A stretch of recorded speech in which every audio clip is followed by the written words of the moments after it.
Hello hello അപ്പം നമ്മൾ തുടങ്ങല്ലേ കുറച്ച് പേരാണെങ്കിലും. വെബ് സീരീസുകളുടെ കാലം എന്ന് പറയുമ്പോൾ പ്രത്യേകിച്ച് എവിടത്തേക്കാണ് അതിൻ്റെ ഡയമെൻഷൻ അങ്ങനെയൊന്നും ഇല്ല സബ്ജക്റ്റിൽ. അപ്പോൾ പിന്നെ അല്ല അവർ താല്പര്യമുള്ളവർ വന്നോട്ടെ, നമുക്ക് പരസ്പരം സംസാരിക്കാം.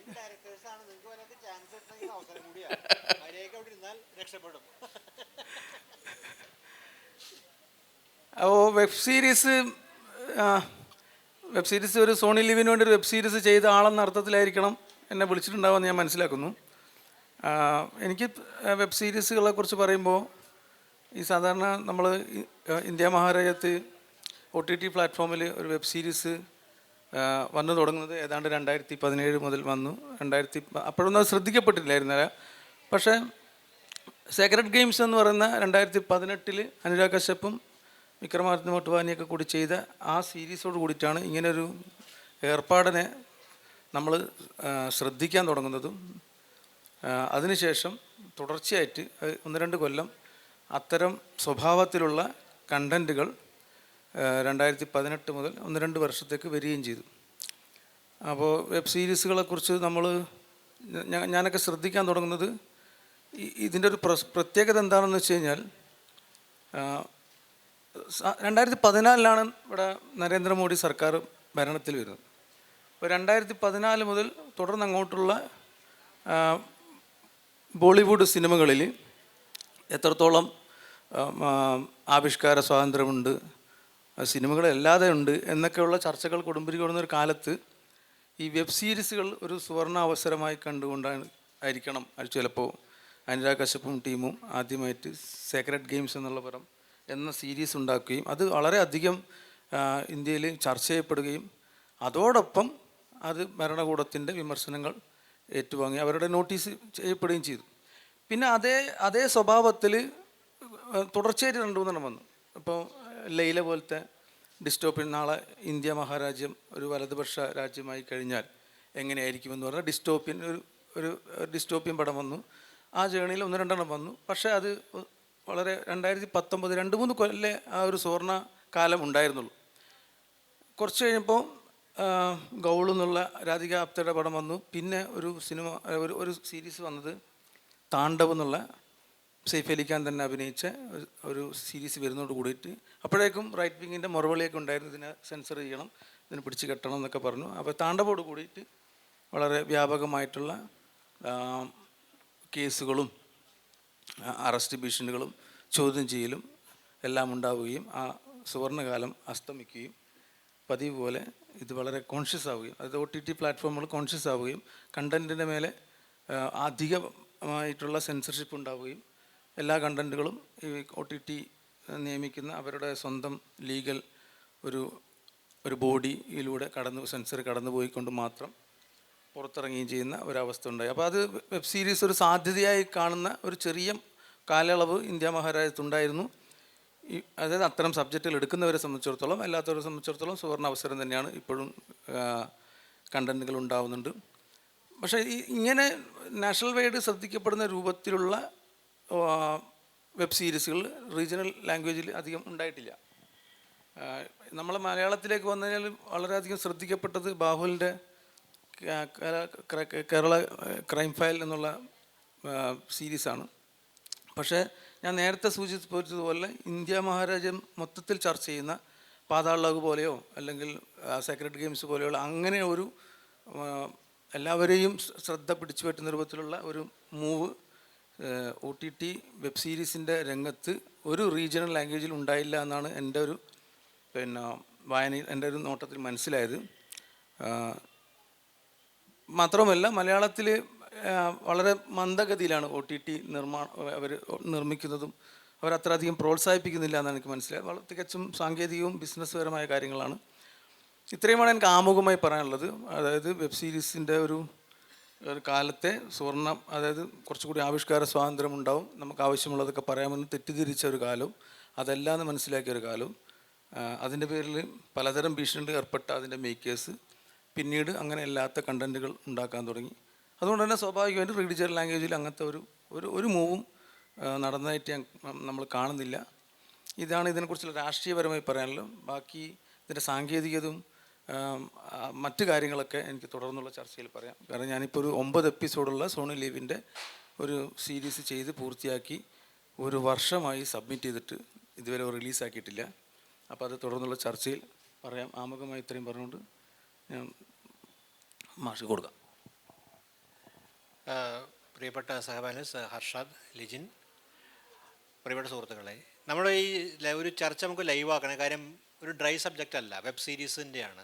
മാത്രമല്ല നിങ്ങളുടെ മുമ്പിൽ ഇരിക്കുന്നത് ഞാൻ ഒഴിച്ചാൽ മക്ക രണ്ടുപേരും ഈ ഇൻഡസ്ട്രിയിൽ പ്രവർത്തിക്കുന്ന 2 ആൾക്കാരാണ്. വെബ് സീരീസ് ചെയ്യുന്നവരാണ്, വെബ് സീരീസ് അതിനെക്കുറിച്ച് വെബ് സീരീസ് സിനിമയൊക്കെ ചെയ്യുന്നവരാണ്. അപ്പോൾ അവർക്ക് അതിൻ്റെ പ്രാക്ടിക്കൽ എന്നല്ല, അവരുടെ പ്രാക്ടീസ് സ്ഥലത്ത് പലതും പറയാൻ പറ്റും. അതിൻ്റെ കണ്ടൻറ് ഡെവലപ്മെൻറ്റ്, സീരീസിൻ്റെ സ്വഭാവം, അതിലെ ഘടനാപരമായ സവിശേഷതകൾ തുടങ്ങി OTT പ്ലാറ്റ്ഫോമായിട്ടുള്ളവരുടെ ബന്ധം. അപ്പോൾ ആ നിലയിൽ ഞാൻ ആ ചർച്ച ഒന്ന് ഓപ്പൺ ചെയ്യാൻ വേണ്ടി ഞാൻ നിങ്ങളോട് ചോദിക്കുകയാണ്, നിങ്ങൾ കണ്ട വെബ് സീരീസ് എന്ന് പറഞ്ഞുതരും. 1-2 ആൾക്കാർ. തീർച്ചയായിട്ടും നിങ്ങൾ പുസ്തകം വായിച്ച പോലെയല്ലോ, വെബ് സീരീസുകൾ കണ്ടാവുന്ന എനിക്ക് ഉറപ്പാണ്. അത് കുറേ വെബ് സീരീസ് ആണെങ്കിലും നിങ്ങൾ കണ്ട വെബ് സീരീസിൻ്റെ കാര്യം പറയാം. അപ്പോൾ നമുക്ക് ഡിസ്കഷൻ ലൈവ് ആവാം. അതായത് നിങ്ങൾക്കതിൽ പങ്കെടുക്കുക. നാളെ നിങ്ങൾക്ക് വെബ് സീരീസിൻ്റെ അണിയറ പ്രവർത്തകരോ മുൻനിര നടന്മാരോ നായികമാരോ ഒക്കെ ആയിട്ട് നിങ്ങൾക്ക് വരാനുള്ള സാധ്യത നിലനിൽക്കുന്നുണ്ട്. നമുക്ക് ഈ ചർച്ച വളരെ സജീവമാക്കേണ്ടതുണ്ട്. അപ്പോൾ അതുകൊണ്ട് നിങ്ങൾ കണ്ട വെബ് സീരീസ് പറഞ്ഞാൽ മതി.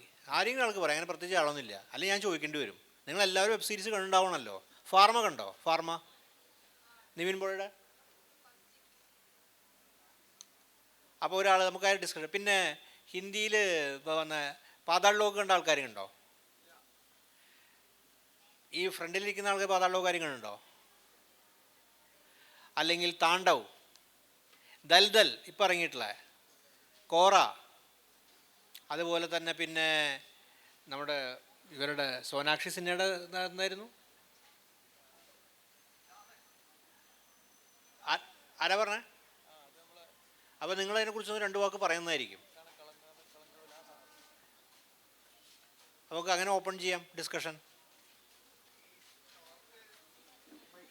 നിങ്ങൾ ഫ്രണ്ട് പറഞ്ഞാൽ മതി, അപ്പോൾ എല്ലാവരും കേൾക്കും. അവിടെ കൊടുക്കും. നിങ്ങൾ വരണം, ഡിസ്കഷൻ ലൈവാക്കുക. രസമല്ലേ ഈ വിഷയം? ഇത് ഡ്രൈ ആയ സംസാരം മാത്രം. ഇവരൊക്കെ പ്രാക്ടീഷണേഴ്സ് ആണെങ്കിൽ ഇവർക്ക് ഇൻട്രാക്ഷൻ ആണെങ്കിൽ കൂടുതൽ താല്പര്യം, തിയറി അല്ല. ആ തീരൊന്നുമില്ല പറയാൻ എൻ്റെ അകത്ത്. ഞാൻ മോഡറേഷൻ ആയിട്ട് എടുക്കാം. ആ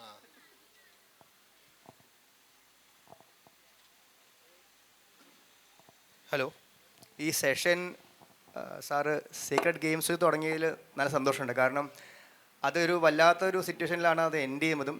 സീരീസ് 2 വരും എന്നുള്ള പ്രതീക്ഷയിൽ കുറേ കാലത്ത് കാത്തിക്കുന്നുണ്ട്. പിന്നെ അതിൻ്റെ കുറേ പൊളിറ്റിക്കൽ ഇൻ്റർവെൻഷൻ കാരണം അത് ബ്ലോക്ക് ആയിപ്പോയി എന്നുള്ളതാണ് ഒരു സത്യം. അപ്പോൾ അത് ശരിക്കും പറഞ്ഞാൽ അതാണ് എന്നെയും ഹുക്ക് ചെയ്തത്. അതിനുശേഷം നിരന്തരം സീരീസ് കാണുന്ന ഒരു രീതി ഞങ്ങളുടെ വീട്ടിലുണ്ട് എന്നുള്ളതാണ്. അപ്പോൾ ദാഹഡ് ഒരു നല്ല എക്സ്പീരിയൻസ് ആയിരുന്നു. അപ്പോൾ അതേ ഒരു സ്റ്റോറിയാണ്, സൈനൈഡ് മോഹൻ്റെ സ്റ്റോറി തന്നെയാണ്. പല ഭാഷകളിലും അതിൻ്റെ വേറെ വേറെ വേർഷൻസ് വരാൻ ഒരു ഭഗവത് എന്നുള്ള ഒരു അർഷദ് വാർസിയുടെ ഒരു സീരീസ് ഇറങ്ങി. പിന്നെ കളങ്കാവലിലേക്ക് അതേ സ്റ്റോറി അവർ അഡാപ്റ്റ് ചെയ്യുന്നുണ്ട്. അപ്പോൾ പല കഥകളും സിനിമകളായിട്ടും സീരീസുകളായിട്ടും കാണാനുള്ള ഒരു അവസരം ഒരു പ്രേക്ഷകൻ എന്ന നിലയ്ക്ക് എനിക്ക് കിട്ടുന്നതിൽ വലിയ സന്തോഷമാണ്.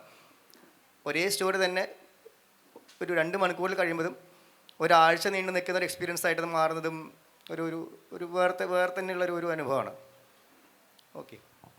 അപ്പോൾ ഇതിൻ്റെ അകത്ത് നിങ്ങളിനി ആർക്കും പ്രതികരിക്കുക. ഇതിൻ്റെ അകത്ത് നമുക്ക് ചർച്ച ഓപ്പൺ ചെയ്യാൻ വേണ്ടി ലിജിൻ ഒക്കെ ഹർഷതോരം ചെയ്ത് കഴിഞ്ഞു. ലിജിൻ ചെയ്യാനുള്ള പ്രപ്പോസൽ കൊടുത്ത് ലിജിൻ സിനിമ ചെയ്യുന്നു. അപ്പോൾ എനിക്ക് തോന്നുന്നു OTT പ്ലാറ്റ്ഫോമാണ് വെബ് സീരീസിന്. പണ്ട് ടെലിവിഷൻ സീരിയലുണ്ടായിരുന്നു. OTT വരുന്ന വഴി നമുക്ക് അതൊരു വെബ് സീരീസ് സ്വഭാവത്തിലേക്ക് വരികയും എപ്പിസോഡ് മോഡ്യൂളാണല്ലോ അതിൻ്റെ അകത്ത്. അപ്പോൾ അത് സീസൺ എന്നൊരു സങ്കല്പം വന്നു. അങ്ങനെ നമുക്കറിയാം ഇത് മാത്രമല്ല, നമുക്ക് ഒരുപാട് ഫോറിൻ സീരീസുകളൊക്കെ ഉണ്ട്. ഹീസ്റ്റായി ബന്ധപ്പെട്ടൊക്കെ എത്രയോ സീരീസ് പോപ്പുലറായതിനു ശേഷമാണ് നമുക്ക് മണി ഹീസ്റ്റായി ബന്ധപ്പെട്ട സീരീസുകൾ പോപ്പുലറൈസേഷനാണ് ഇതിലേക്ക് വന്നത്. 2 കാര്യങ്ങൾ മാത്രം ഞാൻ ഊന്നിക്കൊണ്ട് ഞാൻ ലിജിനോട് സംസാരിക്കാനായിട്ടിലേക്ക് ഇതൊക്കെ പോവാം. അതായത് പ്രധാനപ്പെട്ട കാര്യം വെച്ചിട്ടുണ്ടെങ്കിൽ, ഇത് നേരത്തെ ഹർഷാദ് ശരിയായി സൂചിപ്പിച്ചു വെച്ചാൽ സിനിമയിൽ സെൻസർഷിപ്പ് പ്രീ സെൻസറാണ് സിനിമ മേഖല. അതുകൊണ്ട് അതിൻ്റെ അകത്ത് കടുത്ത നിയന്ത്രണങ്ങൾ വരുന്നതോടെ ഇത് വളരെ ലിബറേറ്റിംഗ് സ്പേസായി മാറി നമ്മുടെ വെബ് സീരീസ്. ഇതെന്തുകൊണ്ട് കേരളത്തിൽ ഇപ്പോൾ ഈ അടുത്തിറങ്ങിയ പല വെബ് സീരീസ്, പാതാൾ ലോകാണെങ്കിലും ദൽദല്ലാണെങ്കിൽ പോലും അതിൻ്റെ അകത്ത് ഓപ്പണായിട്ട് ഇന്ത്യൻ കണ്ടീഷൻസ് ഡിസ്കസ് ചെയ്യാൻ തുടങ്ങി.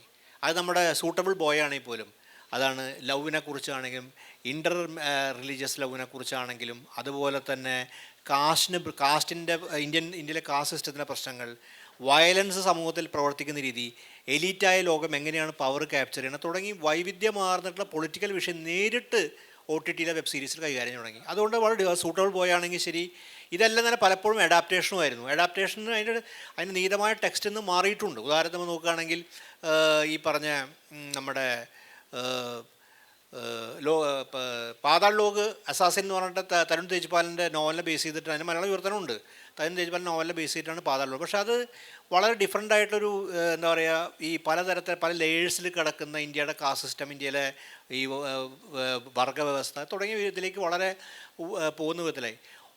അതേസമയം തന്നെ വളരെ ആപൽക്കരവും അല്ലെങ്കിൽ വളരെ പ്രതിലോമകരമായിട്ടുള്ള ഉള്ളടക്കമുള്ള വെബ് സീരീസുകളും ഉണ്ടായി എന്ന് പറയാം. ഫാമിലി മാൻ്റെ അകത്ത് കൃത്യമായിട്ട് കേരളത്തിൽ നിന്ന് പോകുന്ന ഒരു ഭീകരവാദിയായിട്ട് ചിത്രീകരിക്കുന്നതിനുള്ള ചിത്രീകരണങ്ങളും ഫാമിലി മാനിൽ വന്നിട്ടുണ്ട്. കാര്യം പല സീരീസിലും മലയാളികൾ കടന്നു വരുന്നുണ്ട്. അപ്പോൾ ഇങ്ങനെ വളരെ വൈവിധ്യമാർന്നുള്ള പ്രയോജനം. പക്ഷേ ഇതിലൊക്കെ ഒരു വേറെ പ്രത്യേകത കൂടി, രണ്ടാമത്തെ പോയിന്റ് പറഞ്ഞാൽ വളരെ പ്രത്യേകിച്ചിട്ടുണ്ടെങ്കിൽ പ്രധാനപ്പെട്ട മനോജ് വാജ്പേയി ആയിക്കോട്ടെ, സൈഫ് അലി ഖാൻ ആയിക്കോട്ടെ, ഇവരൊക്കെ തന്നെ വെബ് സീരീസിനോട് താല്പര്യം കാണിച്ചു. കേരളത്തിൽ ഇപ്പോൾ മുഖ്യമായ നടന്മാർ വെബ് സീരീസിനോട് താല്പര്യം കാണിക്കാത്ത എന്തുകൊണ്ടെന്ന് ചോദ്യം ഞാൻ ഹർഷാദിനോടും ലിജിനോടും ചോദിക്കാൻ ആഗ്രഹിക്കുന്നു. കാരണം മലയാളത്തിലെ മുഖ്യധാര നടന്മാർ ഉദ്ദേശിക്കുന്ന മമ്മൂട്ടി മോഹൻലാലിയും മാത്രമല്ല, ഇപ്പോൾ ഈ ഇദ്ദേഹം കാണിച്ചിട്ടുണ്ട്, മറ്റേ എന്താണ് കക്ഷിയുടെ പേര്, അജു വർഗീസ് താല്പര്യം കാണിച്ചാലും മറ്റ് നടന്മാരുടെ ഒന്നും അങ്ങനെ ഒരു, ഇപ്പോൾ നിവിൻ പോളി വന്നിട്ടുണ്ട്, അത് വാസ്തവമാണ് ശരി. പക്ഷേ അല്ലാതെയുള്ള ഒരു നടനും ഈ വെബ് സീരീസ് രംഗത്തേക്ക് വരാൻ താല്പര്യം, കാര്യം അത് വളരെ പൊട്ടൻഷ്യൽ ഏരിയ ആണ്. കാര്യം പലതരത്തിലുള്ള കാര്യങ്ങൾ ആവിഷ്കരിക്കാൻ സാധ്യതയുണ്ട്. അതുപോലെ വലിയ അതിൻ്റേതായ ഒരു മാർക്കറ്റ് ഉണ്ട്. മൂന്നാമതൊരു കാര്യം കൂടി എനിക്ക് ചോദിക്കേണ്ടത്, OTT പ്ലാറ്റ്ഫോമുകൾ നിങ്ങൾ ഇപ്പോൾ ഹർഷദും ലിജിനും കൂടി ഇരിക്കുന്നതുകൊണ്ടാണ് ചോദ്യം ഞാൻ അതിലാക്കുന്നത്. അവനൊരു തിയറി പറയാതെ നിങ്ങൾ സ്ക്രിപ്റ്റ് ചെയ്യുമ്പോൾ 1 ലൈൻ എഴുതി കോൺസെപ്റ്റ് തയ്യാറാക്കി എങ്ങനെയാണ് OTTകളെ സമീപിക്കാറ്, അവരുടെ നിലപാട് എന്താണ്, എങ്ങനെയാണ് കേരളത്തിൽ നിന്ന്? കാര്യം നേരത്തെ ഹർഷദ് സൂചിപ്പിച്ച പോലെ പ്രധാനമായിട്ടൊരു വെബ് സീരീസ് കേരളത്തിൽ നിന്ന് വന്നിട്ടില്ല. കാര്യം ഈ അജു വർഗീസിൻ്റെ ക്രൈം ഫയൽസ് ഉണ്ട്, ഇപ്പോൾ വന്ന് ഫാർമയുണ്ടെന്ന് ഒഴിച്ചാൽ ഒരു ശ്രദ്ധ കിട്ടുന്ന ഒരു കാര്യം മലയാള സിനിമ നമ്മൾ ആലോചിക്കണം. OTTയിൽ മലയാള സിനിമ ആഗോള ശ്രദ്ധയുണ്ട്. ജോജി ഇറങ്ങി, ഒരുപാട് സിനിമകൾ ഉണ്ടയാണെങ്കിലും ഇവരെ ലിജൻ്റെ ഹേഴ്സ് ആണെങ്കിലും ഇവയൊക്കെ തന്നെ OTT വരുന്നതോടെ ഒരുപക്ഷെ തിയേറ്ററുകളിൽ ഒരുപക്ഷെ ശ്രദ്ധ കിട്ടാത്ത വിധത്തിൽ, ഇപ്പോൾ ഉദാഹരണത്തിന് നമ്മുടെ ഇയാളുടെ അവസാന സിനിമ മറ്റേ എന്താണ് ഉണ്ണികൃഷ്ണൻ്റെ വീടല്ല, എന്തായിരുന്നു, എന്താണ് ഒരു ഉണ്ണികൃഷ്ണൻ്റെ വീട്, എന്താണ് പേര്, നമ്മുടെ പുതിയ സംവിധായകൻ വന്നത്, എന്നാണ്, ഞാൻ അതിനെക്കുറിച്ച് ഒരു അഭിപ്രായം, എന്താണ് അയാളുടെ പേരുടെ, പുതിയ ഫിലിമേ കഴിഞ്ഞ വർഷം ഇറങ്ങിയതാണ്, ജോജോക്കുള്ളൊരു പടം, 3 ഫാമിലി കഥ, നാരായണൻ്റെ മക്കൾ പടം. അത് തിയേറ്റർ വലിയ ശ്രദ്ധ കിട്ടിയ, പക്ഷേ നല്ല സിനിമയായിരുന്നു. അത് OTTയിൽ, അപ്പോൾ OTTക്ക് വേറൊരു ഓഡിയൻസും ഉണ്ട്. ആ ഓഡിയൻസ് സ്വഭാവം എന്താണ്? അപ്പോൾ ഈ 4 കാര്യം സവിശേഷത നോക്കണം. തിയേറ്ററിന് വ്യത്യാസം, ഓഡിയൻസിന് വലിയ പ്രത്യേക കാര്യം. തിയേറ്റർ പലപ്പോഴും റിജക്റ്റ് ചെയ്യുന്ന നല്ല സിനിമകൾ അല്ലെങ്കിൽ കൊള്ളാവുന്ന സിനിമകൾ OTTയിൽ വൻ ഹിറ്റാവുന്നുണ്ട്. കാര്യം അവിടെ വേറെ ഓഡിയൻസ് ഉണ്ട് അതിനെ കാണാനായിട്ട്. പുതിയ തലമുറ ഓഡിയൻസ് ഉണ്ട്. ബിഞ്ച് വാച്ച് എന്ന പ്രക്രിയ ഉണ്ട്. ബിഞ്ച് വാച്ച് നിങ്ങൾക്കറിയാം. അങ്ങനെ പുതിയ ഒരു സാധനം കൂടി ബിഞ്ച് വാച്ച് ചെയ്യുക. കാരണം കണ്ടിന്യൂസ് ആയിരുന്നു. ഇപ്പോൾ ഇന്ന് ശനി ഞായറൊക്കെയാണ്, ഇപ്പോൾ സാറ്റർഡേ സൺഡേ ആണ്.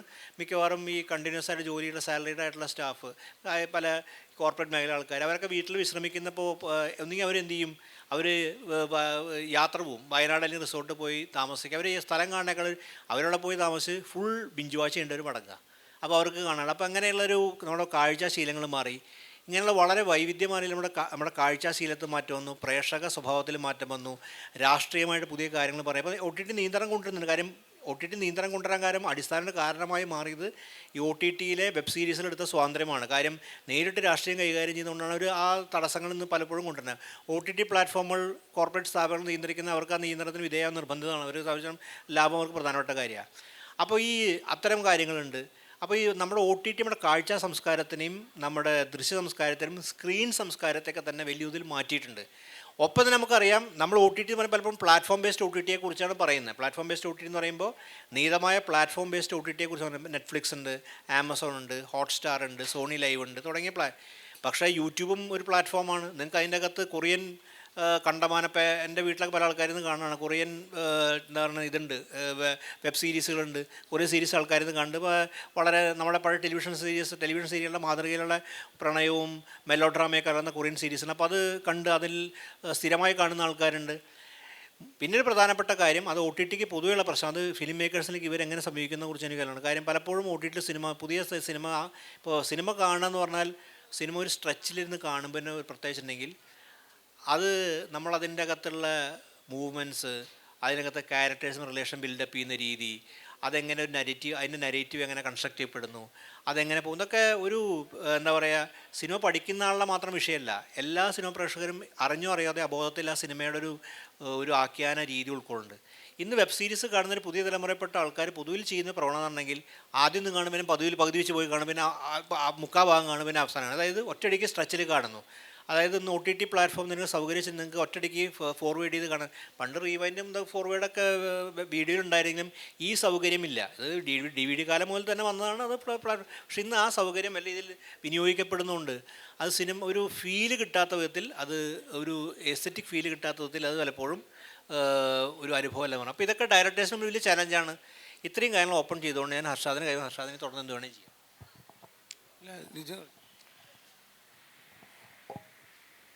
റാൻഡം കാര്യങ്ങൾ പറയാമെന്നാണ്. ഇല്ല, ഞാനും എനിക്ക് ആക്ച്വലി ഇത് പറയാൻ പറ്റുന്നത് കൂടുതൽ ഒരു പ്രേക്ഷകൻ എന്നുള്ള രീതിയിലും ഒരു ഫിലിം സ്റ്റുഡൻ്റ് എന്നുള്ള രീതിയിലും ഒരു റീസെൻ്റ് ആയിട്ട് വന്ന ഒരു ഡെവലപ്മെൻ്റാണ് വെബ് സീരീസ് എന്ന് പറയുന്നത്. കാര്യം എനിക്ക് തോന്നുന്നു വെബ് സീരീസുകൾ ശരിക്കും ഇതൊരു ലിറ്ററേച്ചർ ഫെസ്റ്റിവലാണ്. ശരിക്കും വെബ് സീരീസുകൾ എനിക്ക് തോന്നുന്നു പുതിയ കാലത്തിൻ്റെ ലിറ്ററേച്ചറാണെന്ന് വേണമെങ്കിൽ പറയാം. കുറച്ചും കൂടെ നമ്മുടെ ഒരു ഇൻവോൾവ്മെൻറ്റും നമ്മളെ കുറച്ചുകൂടെ എൻഗേജ്മെൻറ്റും ഒക്കെ ഡിമാൻഡ് ചെയ്യുന്ന ഒരു വ്യൂയിങ് പ്രോസസ്സാണ്. ഇപ്പം പ്രസാദ് പറഞ്ഞതുപോലെ ഒരു ബിഞ്ച് വാച്ചിങ് എന്ന് പറയുന്നത് നമ്മളൊരു നോവൽ വായിച്ച് തീർക്കാൻ എടുക്കുന്ന ഒരു സമയം തന്നെ ചിലപ്പോൾ നമുക്കൊരു വെബ് സീരീസ് കണ്ടു തീർക്കാൻ എടുക്കും. അതേപോലെ വളരെ വൈഡായിട്ടുള്ള വളരെ ഡീറ്റെയിൽഡ് ആയിട്ടുള്ള ഒരു എക്സ്പോസിഷനും ഒരു ക്യാരക്ടർ ഡീറ്റെയിലിങ്ങും ഒക്കെ നമ്മുടെ മുമ്പിൽ തുറന്നു വയ്ക്കുന്നുണ്ട്. അപ്പോൾ ഒരു തരത്തിലത് വായന പോലത്തെ മറ്റൊരു തരം എക്സ്പീരിയൻസ് അത് പ്രൊവൈഡ് ചെയ്യുന്നുണ്ടെന്ന് എനിക്ക് തോന്നുന്നു.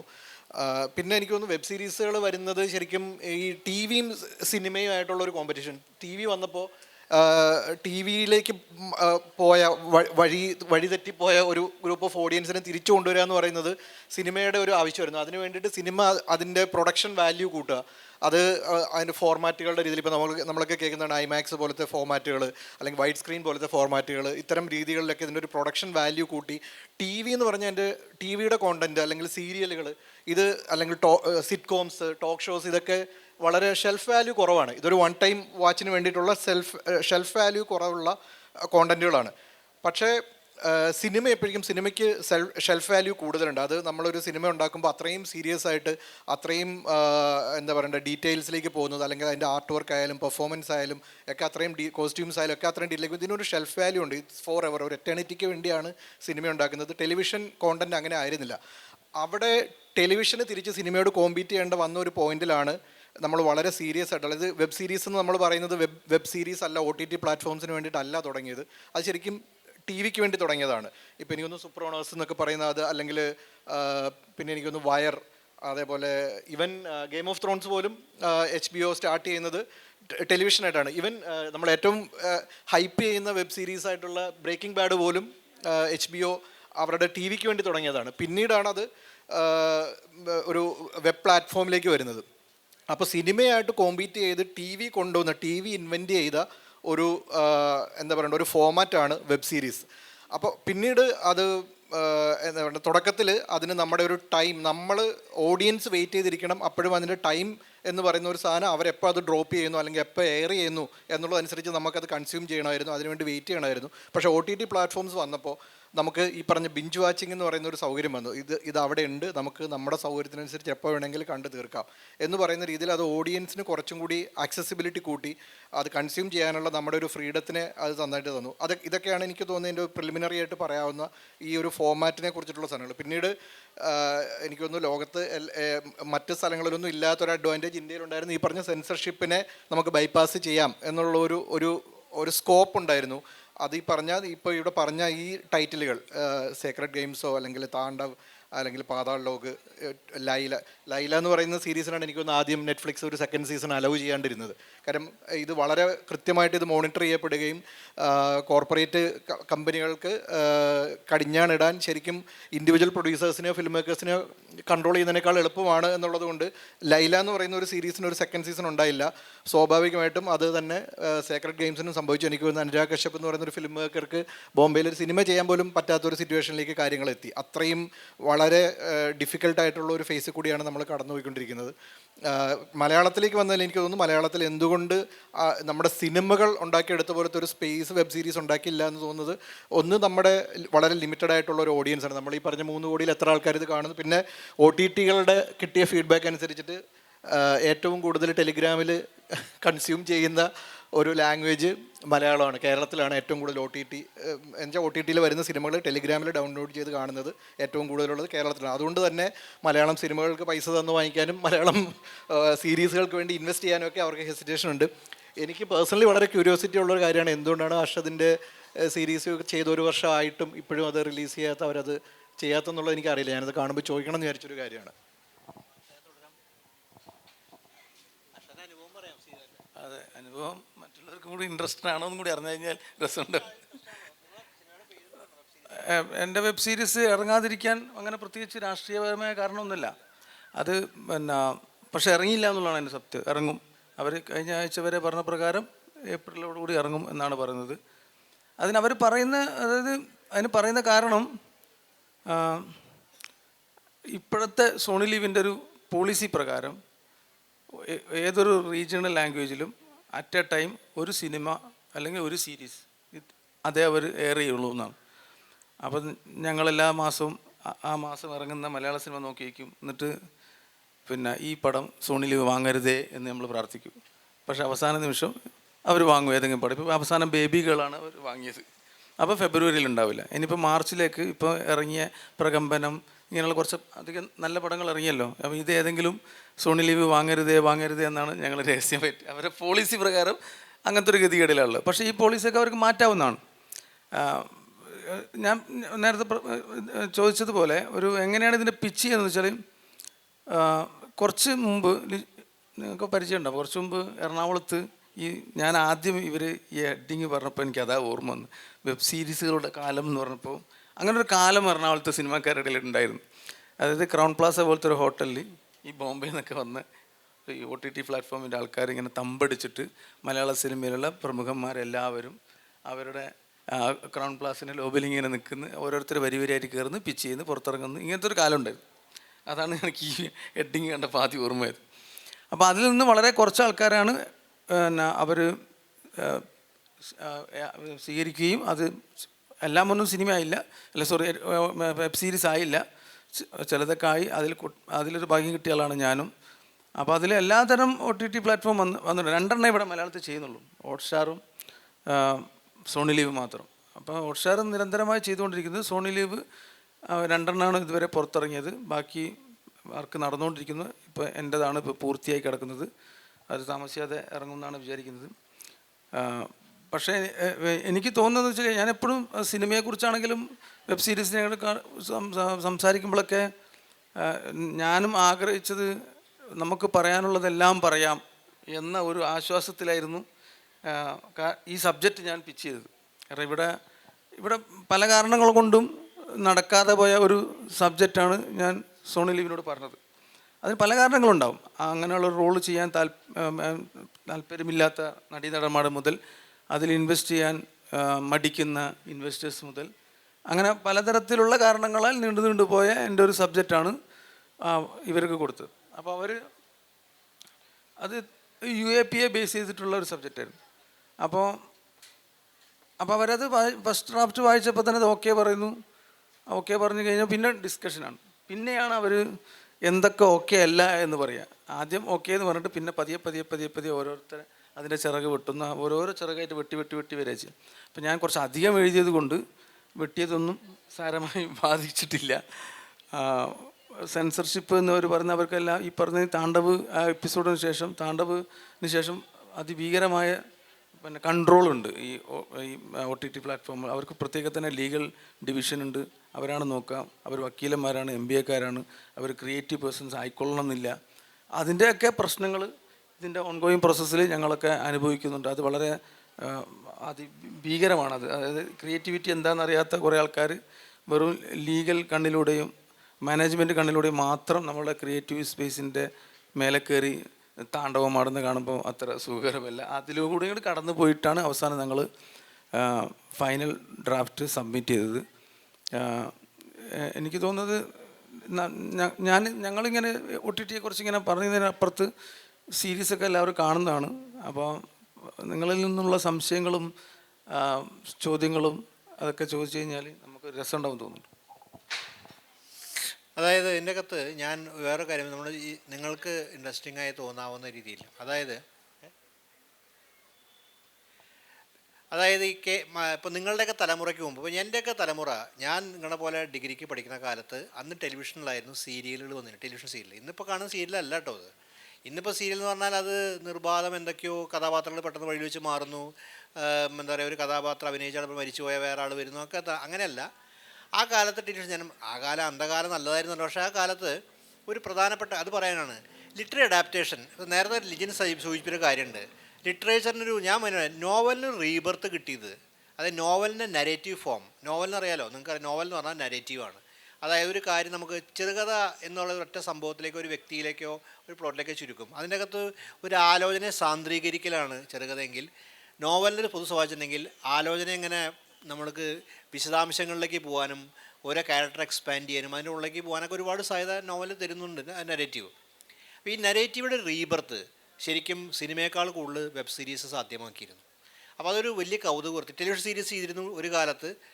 അങ്ങനെ നമുക്കറിയാം കയറ് പോലെ തകഴിയുടെ നോവൽ ടെലിവിഷൻ സീരിയലായിരുന്നു. അതുപോലെ ഒരു പലതും ആ കാലത്ത് പല നോവലുകളും മലയാറ്റൂരിൻ്റെ ചില നോവലുകൾ സീരിയലായിരുന്നു. പക്ഷേ അത് പിന്നെ ടെലിവിഷൻ സീരിയൽ എന്ന് പറഞ്ഞാൽ സ്ത്രീ വരുന്നതോടുകൂടി അതിൻ്റെ ഒരു സ്വഭാവം തന്നെ മാറുകയും കമേഴ്ഷ്യൽ സ്വഭാവത്തിലേക്ക് മാറുകയും അത് വേറെ തരത്തിലൊരു റൈറ്റിങ്ങിലേക്ക് പോവുകയും മാറി.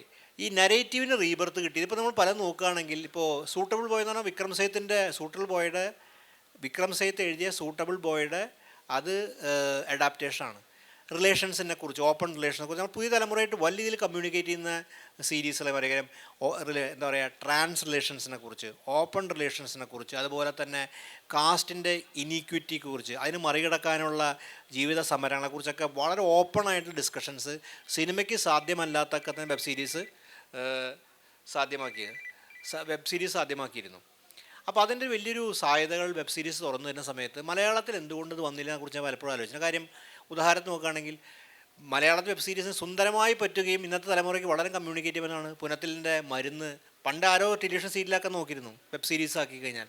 കാര്യം അതിൻ്റെ അകത്ത് അതിൻ്റെ ഒരു പിക്ചർ മുഴുവൻ തന്നെ കണ്ടംപററി ലൈഫിനോട് വളരെ കമ്മ്യൂണിക്കേറ്റ് ചെയ്യുന്നതാണ്. പറയുമ്പോൾ ഈ വെബ് സീരീസുകൾക്കൊരു പൊതു സ്വഭാവം ഉണ്ടെങ്കിൽ ഹോസ്പിറ്റലിൽ ലൊക്കേഷൻ ഒരു ഫോക്കസ് ചെയ്യും. അതിൻ്റെ അകത്തുള്ള കഥയുടെ അനാവരണം അതിൻ്റെ അകത്ത് കാണാൻ പറ്റും.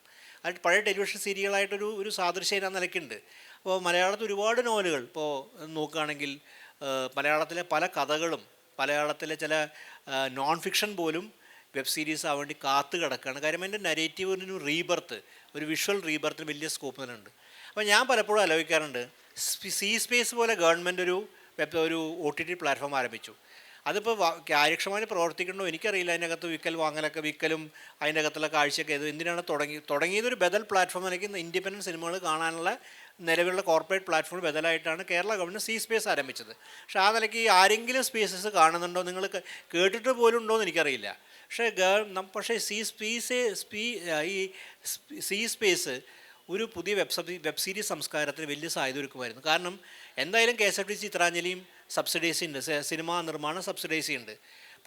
ഞാൻ പറഞ്ഞത് അത് എന്താ പറയുക, വിശദമായ രീതിയിൽ തന്നെ എല്ലാ സംവിധായകർക്കും, എല്ലാ തലമുറയിലും പെട്ട സംവിധായകർക്ക്, പുതിയ ആൾക്കാർക്കും എല്ലാ തലമുറയിലും പെട്ട സംവിധായകർക്ക് ഇതുപോലെ ലിറ്റററി അഡാപ്റ്റേഷന് പ്രാധാന്യം കൊടുത്തുണ്ട്. കേരളത്തിൽ ഒരുപാട് ഉഗ്രൻ മലയാള നോവലുകൾ പലതും ഇപ്പോൾ പുതിയതും പഴയതുമായിട്ട്. ഇപ്പോൾ ഉദാഹരണത്തിന് ഇപ്പോൾ സുഗന്ധി ആണ്ടാൾ ഒക്കെ ഒരുപക്ഷെ ഗംഭീരമായ വെബ് സീരീസായി ഡെവലപ്പ് ചെയ്യാൻ സാധ്യത.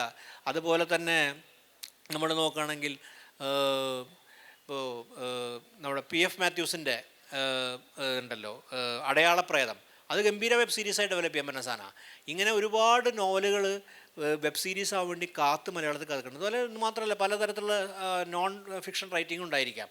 അപ്പോൾ ഇങ്ങനെ ഇതൊക്കെ വളരെ ആകർഷകമായിരിക്കും, ഒരുപാട് പേര് കാണും. പക്ഷേ അതിനൊക്കെ വേറെ സന്ദേശം എടുക്കണം. കാര്യം ഇതുവരെ ഒരു പക്ഷേ ഒരു ഹിന്ദി അല്ലെങ്കിൽ നോൺ മലയാളി ആയിട്ടുള്ളൊരു OTT പ്ലാറ്റ്ഫോം ചിലപ്പോൾ ഒരു പക്ഷേ അതിൻ്റെ ഒരു വെർത്ത് കാണണമെന്നില്ല. പക്ഷേ മലയാളത്തിന് അതിനെ സബ്സിഡൈസ് കൊണ്ട് വലിയ രീതിയിൽ ചെയ്യാൻ പറ്റും. അത് രണ്ട് തരത്തിലുള്ളൊരു സ്വാധീനം ഞാൻ ആലോചിക്കുന്നുണ്ട്. ഒരു പക്ഷേ മമ്മൂട്ടി കമ്പനി പോലെ പുതിയ സിനിമയ്ക്ക് വലിയ പ്രോത്സാഹനം കൊടുക്കുന്നപ്പോൾ രതീനയൊക്കെ പോലെ സംവിധായകർ കടന്നു വരാൻ അവസരം മമ്മൂട്ടി കമ്പനി അതിനെ ഒരുക്കിയത് ആണല്ലോ അല്ലേ?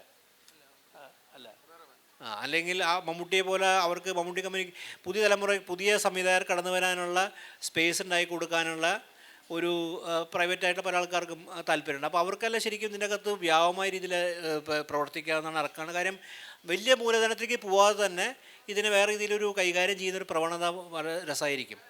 പ്രധാനമായിട്ട് എന്തുകൊണ്ടാണ് OTT പ്രസക്തമാവുന്നത്? OTTയുടെ പ്രാധാന്യം കൂടി വെബ് സീരീസിനുണ്ട്. OTT പ്രസക്തമായത് കേരളത്തിൽ ഇന്ത്യയിൽ OTT വമ്പിച്ച വിജയമായത് കോവിഡ് കാലത്താണ്. കാര്യം നമുക്കറിയാം, കാണാനുള്ള അവസരം കോവിഡ് കാലത്ത് OTT നൽകി എന്നുള്ളതാണ് എൻ്റെ ഒരു വിജയത്തിൻ്റെ ഒരു പ്രധാന ഘടകം. ഒപ്പം തന്നെ വിജയത്തിന് കാരണം അത് നിലവിലുള്ള ഭരണകൂട സ്ട്രക്ചറുകളെ മുഴുവൻ ഭേദിച്ചുകൊണ്ടാണ് OTT വികസിച്ചത്. അതായത് നേരത്തെ സൂചിപ്പിച്ച പോലെ ഒരു തരത്തിലുള്ള സെൻസർഷിപ്പിന് വിധേയകാരം, അതായത് നമുക്ക് സെൻസർഷിപ്പ് എന്ന് പറഞ്ഞാൽ ഇപ്പോൾ ജാനകി എന്നുള്ളത് സെൻസർ ചെയ്യപ്പെടുന്ന കാലമാണ്. നമുക്കറിയാം ജാനകി എന്ന പേര് സിനിമയ്ക്ക് അനുയോജ്യമല്ല സെൻസർ ചെയ്യപ്പെടുന്ന അത്രയും ദുരൂഹം, എന്താ പറയുക, വളരെ ദുരധിഷ്ഠിതമായ ഒരു കാലത്താണ് നമ്മൾ ജീവിക്കുന്നത്. അത്രയും ഇരുണ്ടറിഞ്ഞ ഒരു കാലത്ത് ജീവിക്കുന്നു. ഒരു പേര് തന്നെ സെൻസർ ചെയ്യപ്പെടുന്ന സ്ഥിതിയിലേക്ക് എത്തുക. നാളെ സംവിധായകൻ്റെ പേരും ഞാൻ ഭയക്കുന്നുണ്ട്.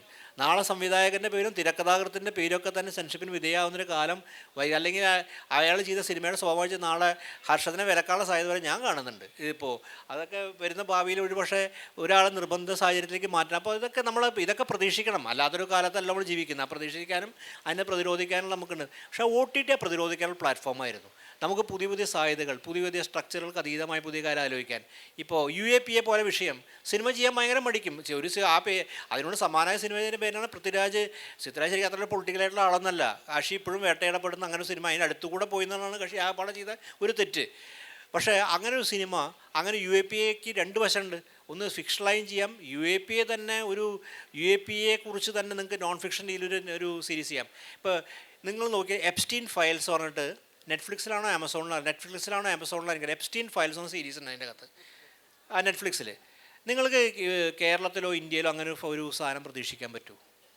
ഞാൻ വെസ്റ്റ് ഭയങ്കര പുരോഗമനപരമായ നിലപാടെടുക്കുന്നതല്ല. പക്ഷേ ഞാൻ ആ പ്ലാറ്റ്ഫോമിനെ പ്രത്യേകം എപ്സ്റ്റീൻ ഫയൽസ് എപ്സ്റ്റീനെ കുറിച്ചുള്ള എപ്സ്റ്റീൻ എന്ന് വിളിക്കുന്ന പീഡോഫൈൽ, എപ്സ്റ്റീൻ എന്ന് വിളിക്കുന്ന ലൈംഗിക കുറ്റവാളി, അയാളുടെ ജീവിതവും അയാളെ ബന്ധപ്പെട്ട അയാളുടെ പവർ ബ്രോക്കറിനെ കുറിച്ച് അയാളുടെ സ്വഭാവത്തെക്കുറിച്ച് കാണിക്കുന്ന സീരീസാണ്. ഇതുപോലെ ഇന്ത്യയിൽ ഒരുപാട് സാധ്യതയുണ്ട്. ഇപ്പോൾ ഇന്ത്യയിൽ തന്നെ പല വിഷയങ്ങളും ഇതുപോലെ അവർ കൈകാര്യം. ഇപ്പോൾ പിന്നോട്ട് പോയി. ഇപ്പോൾ അത് എന്നാലും പണക്കാരുടെ ജീവിതത്തെക്കുറിച്ചൊക്കെ കാണിക്കുന്ന തരത്തിൽ മാത്രമായി. ഇങ്ങനെ വളരെ ഡിഫറൻ്റ് ആയിട്ടുള്ള സാധ്യതകൾ സിനിമയ്ക്ക് തിയേറ്ററിൻ്റെ പ്രധാനപ്പെട്ട കാര്യം വെച്ചിട്ടുണ്ടെങ്കിൽ ഒന്ന് ലിമിറ്റഡ് ടൈമിനൊക്കെ തിയേറ്റർ കാണണം. നിങ്ങൾക്ക് മറ്റ് സ്കോപ്പില്ല. കാര്യം പോയി നിശ്ചിതമായ സമയത്താണ് ഷോ ഉള്ളത്. അത് വേറെ തരം കാഴ്ചയാണ്. അതിനൊരു പ്രത്യേകതയുണ്ട്. ഞാൻ തിയേറ്റർ വ്യൂവിന് വളരെ പ്രാധാന്യം കൊടുക്കുന്ന ആളാണ്. പക്ഷേ ഞാൻ വേറെ തലമുറയിൽപ്പെട്ടതുകൊണ്ടായിരിക്കാം എനിക്ക് തിയേറ്റർ റിവ്യൂ എന്ന് പറഞ്ഞാൽ ഞാൻ തിയേറ്ററിൽ പോയ സിനിമ ആഗ്രഹിക്കുന്ന ആളാണ്. അതിനുശേഷം ഞാൻ OTT സിനിമ കാണുക. കാര്യം എനിക്ക് ചെറിയ സിനിമക്കാളും തിയേറ്റർ എന്ന് പറഞ്ഞാൽ ബിഗ് പിക്ചർ തന്നെയാണ്. അതിൽ തന്നെ കാണണം. അത് തന്നെയാണ് നമ്മുടെ അനുഭവത്തെ സമൃദ്ധമാക്കുന്നത് വിശ്വസിക്കേണ്ടത് ഞാൻ. ഞാൻ സത്യത്തിൽ നമ്മുടെ യൂണിവേഴ്സിറ്റിയിലൊക്കെ നമ്മുടെ ഈ ഫിലിം ഫെസ്റ്റ് നടത്തുമ്പോൾ ചെറിയ ഈ സ്ക്രീനിലാണ് കാണിക്കുക. അതുപോലും എനിക്ക് അത്ര രസമായി തോന്നാറില്ല. കാര്യം ഒരു മീഡിയം അതിൻ്റെ മാനിഫെസ്റ്റ് ചെയ്യുന്ന ബിഗ് സ്ക്രീനിൽ തന്നെയാണ്. പക്ഷേ ഇതിൻ്റെ അകത്ത് വേറെ ചില സാധ്യതകൾ വന്ന് നമുക്ക് എല്ലാ സ്ക്രീനുകളും ഉണ്ടല്ലോ. അപ്പോൾ ഇന്ന് വെബ് സീരീസ് അങ്ങനെ പുതിയൊരു കാലത്ത് പുതിയ അനുഭവങ്ങളുടെ സാധ്യത എന്ന് വെച്ചാൽ ഏറ്റവും പുതിയ തലമുറയായിട്ട് കമ്മ്യൂണിക്കേറ്റ് ചെയ്യാം. ഇപ്പോൾ ലൈല ശരിക്കും നമുക്ക് അറിയാലോ, അത് അഡാപ്റ്റേഷനാണ്. പ്രയാഗ് അക്ബറിൻ്റെ ലൈല എന്ന നോവലിൻ്റെ അഡാപ്റ്റേഷനാണ് ഈ ലൈല പറഞ്ഞ വെബ് സീരീസായി മാറിയത്. അദ്ദേഹത്തിൻ്റെ പുതിയൊരു നോവലുണ്ട്, മദർ ഇന്ത്യ എന്നാണ് പേര്. അത് ആർട്ടിഫിഷ്യൽ ഇൻ്റലിജൻസിനെ കുറിച്ചാണ് ശരിക്കും മദർ ഇന്ത്യ എന്നുള്ള സീരീസ്. അത് ഒരു പക്ഷേ അത് ഒരിക്കലും ഒരു സീരീസ് ആവാൻ പോകുന്നില്ല. കാര്യം ലൈല ഒരു പക്ഷേ ലൈലയേക്കാളും വളരെ പൊട്ടൻഷ്യലായിട്ടുള്ള പൊളിറ്റിക്സ് പറയുന്നൊരു നോവലാണ് പ്രയാഗ് അക്ബറിൻ്റെ മദർ ഇന്ത്യ. അപ്പോൾ ഇങ്ങനെ പലതരത്തിലുള്ള പുതിയ അനുഭവങ്ങളിലേക്ക് വഴി തുറന്നു വെബ് സീരീസ്. നിങ്ങൾക്കറിയാം, ഇത് നമ്മുടെ ഇന്ത്യൻ വെബ് സീരീസ് മാത്രമല്ല, പിന്നെ ഒരു പ്രവണത പുതുതായിട്ട് കണ്ടുവരും വെബ് സീരീസിൽ. അത് എത്ര ഗുണകരമായ പ്രവണത എനിക്ക് തോന്നുന്നില്ല. അത് പാതാൾ ലോകിൽ തുടങ്ങുകയും സീക്രട്ട് ഗെയിംസിലൊക്കെ അന്തർലീനമായിട്ടുണ്ട്. ഈ ക്രൈമിൽ എക്സസൈസ് ഫോക്കസ് കൊണ്ട്. അപ്പോൾ നമുക്കറിയാമല്ലോ, ഇപ്പോൾ വരുന്ന കാര്യം ഡൽഹി പോലീസ്, എന്താ പേര്, ഡൽഹി ക്രൈംസ്, അതുപോലെ തന്നെ മറ്റേ ഇയാളുണ്ടല്ലോ, അങ്ങനെ ഒരുപാട് സീരീസുണ്ട്. അപ്പോൾ എന്താ വെച്ചാൽ എക്സീവായിട്ട് ക്രൈം ഇൻവെസ്റ്റിഗേഷനിൽ ഫോക്കസിൻ്റെ ഈ സീക്രട്ട് ഗെയിംസിനും പാതാൾ ലോകിനും സോഷ്യൽ ക്രൈമാണ് ഒരു ഫോക്കസ് ചെയ്തത്. it was not just a crime investigation, it was not just a police because it was questioning police also. So there was something beyond crime investigation. They were looking at the social crimes, how this crime happens, who is a real criminal, how the criminals are funded, how is a criminal is made. No one is born a criminal. A criminal is someone is made a criminal.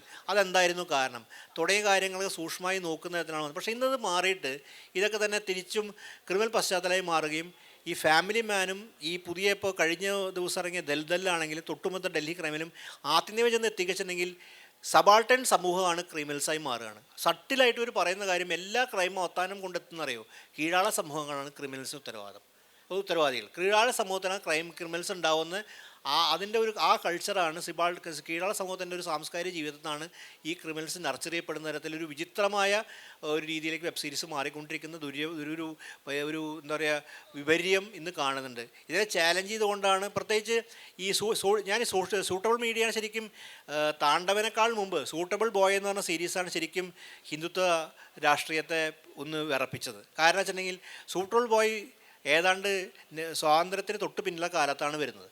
അത് ഭയങ്കര ഹിന്ദു മുസ്ലിം സംസ്കാരത്തിൻ്റെ ഇടകലർച്ചയൊക്കെ അതിൻ്റെ അകത്ത് പറയുന്നുണ്ട്.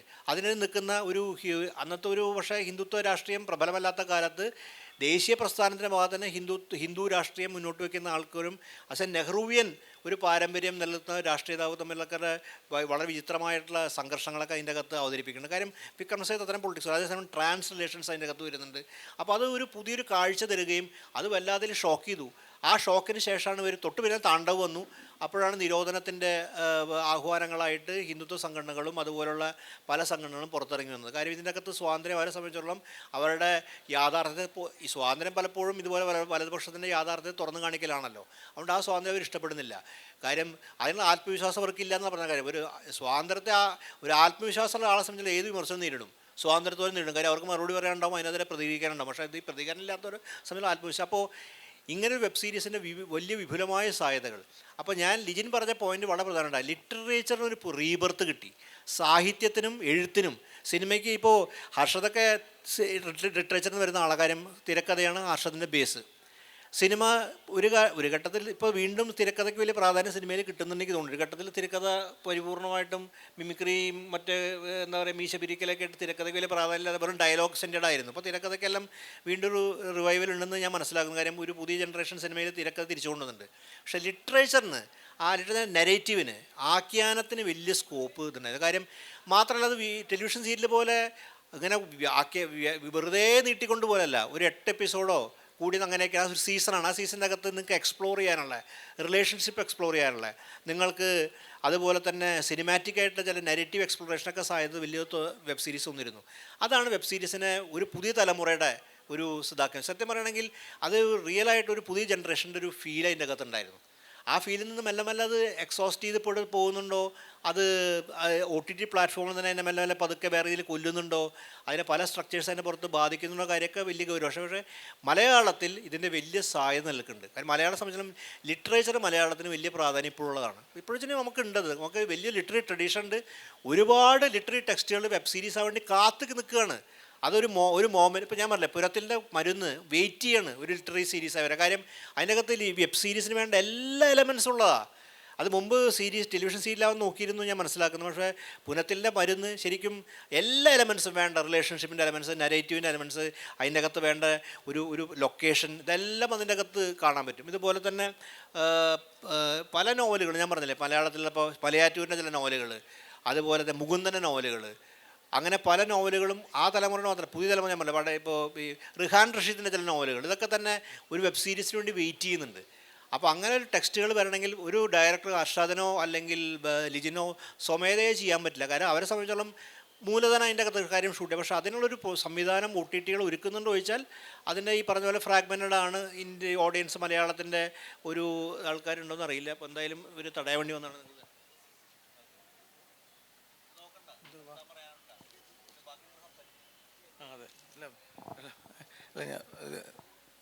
ചോദ്യത്തിലേക്ക് കടക്കാവുന്ന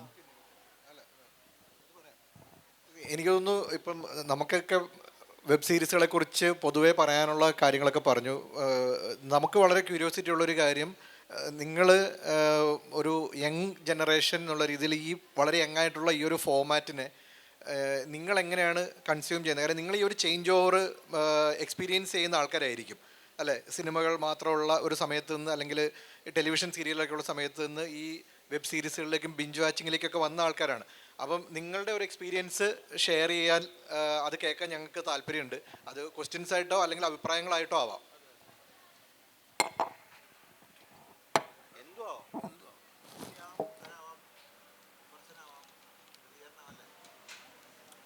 സദസ്സിന് ചോദ്യങ്ങൾ ചോദിക്കാനും സംശയങ്ങൾ ഉന്നയിക്കുന്നതിനുള്ള സമയമാണ്.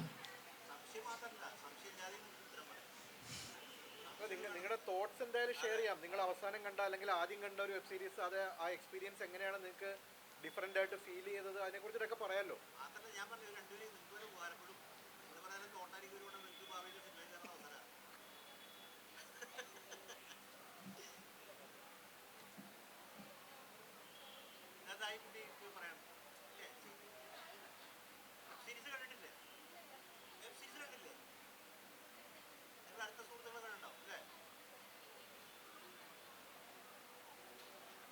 നിങ്ങൾ ആരും വെബ് സീരീസ് കണ്ടിട്ടില്ലെങ്കിൽ അത് എന്തുകൊണ്ടാണ് കാണാൻ ഒന്നുമില്ല.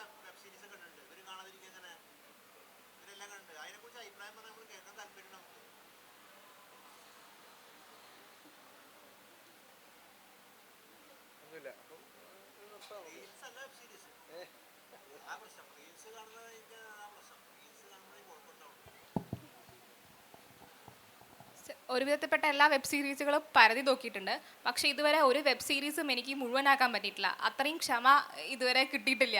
ഇപ്പം എല്ലാത്തിലും പഠിച്ചടിച്ച് കാണുക, അല്ലെങ്കിൽ വളരെ നീട്ടി വലിച്ച് പറയുന്നതായിട്ടുള്ള ഒരു കാര്യം തോന്നിയിട്ടുണ്ട് വെബ് സീരീസ്. അപ്പോൾ പ്രധാനമായിട്ടും ഈ ക്ഷമയില്ലായ്മ ഈ നീട്ടി വലിക്കുന്നതിന് ആണ് എനിക്ക് ഫീൽ ചെയ്തിട്ടുള്ളത്. അതുകൊണ്ട് പരമാവധി സ്കിപ്പ് ചെയ്യാറാണ് പതിവ്.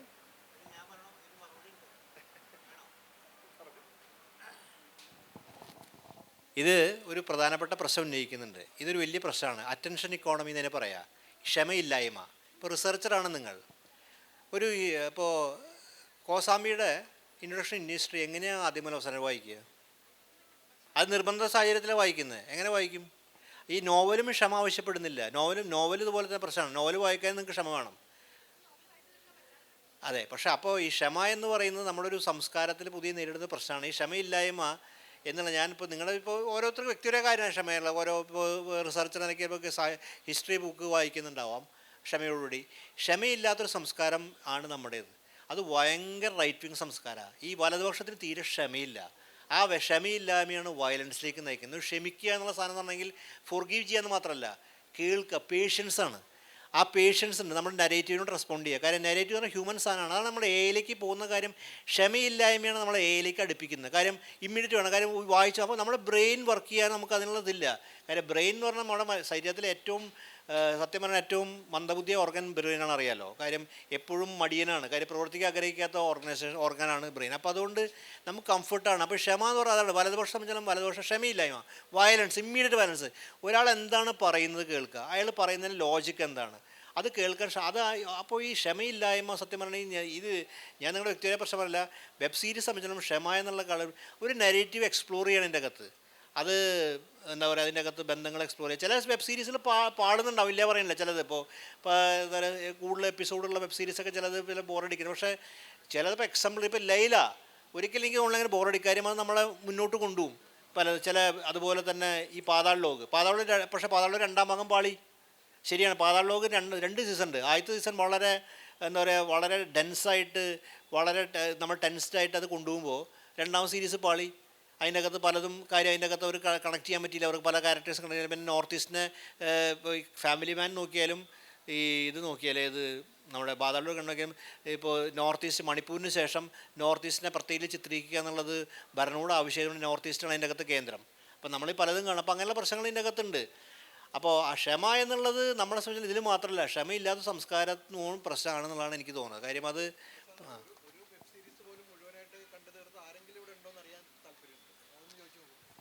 ഞാൻ അങ്ങനെ കണ്ടു തീർത്തിട്ടുണ്ട്. ചില വെബ് സീരീസുകളെല്ലാം മുഴുവനായിട്ട് കണ്ടു. എൻ്റെ പേരെന്താ പറഞ്ഞേ? ലക്ഷ്മി. ലക്ഷ്മി പറഞ്ഞു. ലക്ഷ്മിക്ക് അത് കാണാനുള്ള ക്ഷമ കിട്ടാറില്ല, സ്കിപ്പ് ചെയ്താണ് കാണാറുള്ളത്. പക്ഷേ ഒരു ഇൻഫർമേഷൻ ഗ്യാതറിങ്ങിന് വേണ്ടിയിട്ട് ഞാൻ ചോദിക്കുക, ഇവിടെ ഇരിക്കുന്ന ആരെങ്കിലും ഏതെങ്കിലും ഒരു വെബ് സീരീസ് മലയാളമോ ഇംഗ്ലീഷോ ഹിന്ദിയോ ഏതെങ്കിലും ഒരു വെബ് സീരീസ് മുഴുവനായിട്ട് കംപ്ലീറ്റ് ചെയ്ത ആരെങ്കിലും ഉണ്ടോ? ഉണ്ട്. ഏതാ? Hindi web series criminal justice. Criminal justice, okay. പിന്നെ അല്ലാണ്ട് തന്നെ ഈ ചൈനീസ് ഒക്കെ ഉണ്ടല്ലോ, ആ. ഡ്രാമാസ് വരുന്നുണ്ട്, അങ്ങനത്തെ ഒക്കെ കൊറിയൻ കാണാറുണ്ട്. സാധനങ്ങൾ.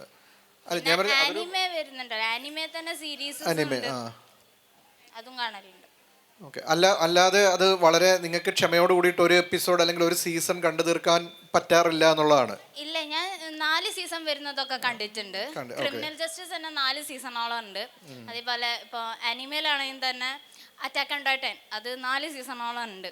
പിന്നെ സ്പൈ എക്സ് ഫാമിലി, അതേപോലെ തന്നെ ഒരു സീരീസ് ഉണ്ട്, അത് MX പ്ലെയറിൽ ക്യാമ്പസ് ബീറ്റ്സ്, അതിനിപ്പോൾ 6th സീസൺ വരാനിരിക്കുകയാണ്. അങ്ങനെ ഓരോ സീസൺസ് കാണലുണ്ട്. ഓക്കെ.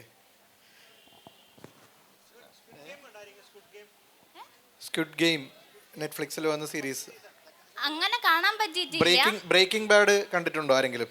ഒരു സീസൺ എങ്കിലും ഫുള്ള് കണ്ടിട്ടുണ്ടോ ആരെങ്കിലും? ഇല്ല. ഈ പറഞ്ഞ ഈ സേക്രഡ് ഗെയിംസ് കണ്ടിട്ടുണ്ടോ? സ്ക്വിഡ് ഗെയിംസ് കണ്ടിട്ടുണ്ട്, പക്ഷെ എന്താ പറയാ, മര്യാദയ്ക്ക് ഇരുന്ന് കാണാൻ പറ്റിയിട്ടില്ല എന്നുള്ളത്. കാരണം ക്വാളിറ്റീൻ്റെ പ്രശ്നം ഉണ്ടായിരുന്നു. കാരണം ഞാൻ നെറ്റ്ഫ്ലിക്സിലല്ല കണ്ടത്, ടെലഗ്രാമിൽ വരുമ്പോൾ അങ്ങനെ കാണലുണ്ട് എന്നുള്ളതല്ലാണ്ട്.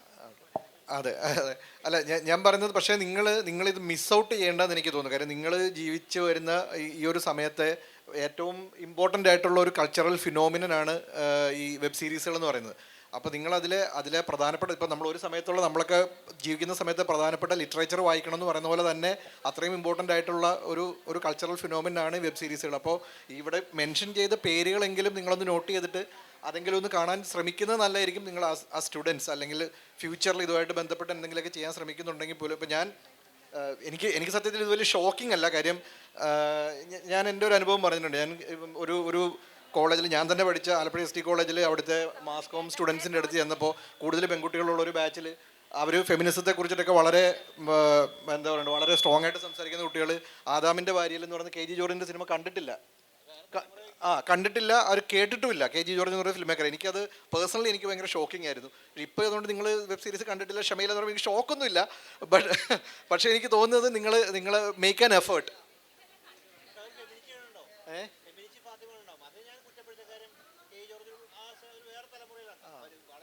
അല്ല ഞാൻ പറയുന്നത്, ഒരു സ്റ്റുഡൻസ്, മീഡിയ സ്റ്റുഡൻസ് എന്നുള്ള രീതിയിൽ പഠനത്തിൻ്റെ ഭാഗമായിട്ടെങ്കിലും അവർ ആ ഒരു അന്വേഷണത്തിൽ ആ ഒരു പേര് എവിടെയെങ്കിലും വരേണ്ടതാണല്ലോ. ഫെമിനിച്ചി ഫാത്തിമ എന്ന് പറയുന്ന സിനിമ കണ്ടവർ എത്ര പേരുണ്ട്? കുറേ പേര് കണ്ടിട്ടുണ്ട്.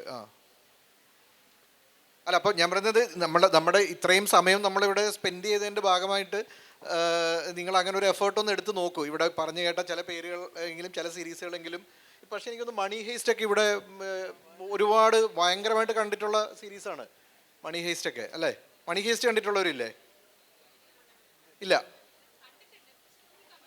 കംപ്ലീറ്റ്.